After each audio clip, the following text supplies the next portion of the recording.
my car is not starting up. I would like to have your ideas on this. What might be the issue? uh, clutch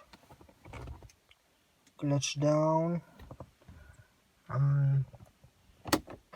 the key in the ignition, the start stop button.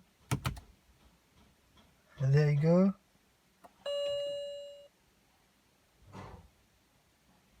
No start,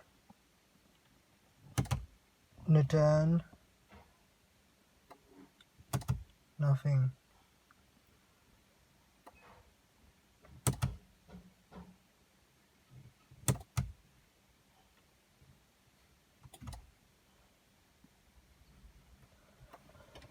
I've put it on neutral, clutch down, as you can see. Start stop button, press, nothing. No start.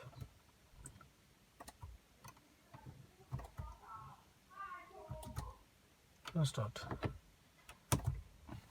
What is the issue, guys?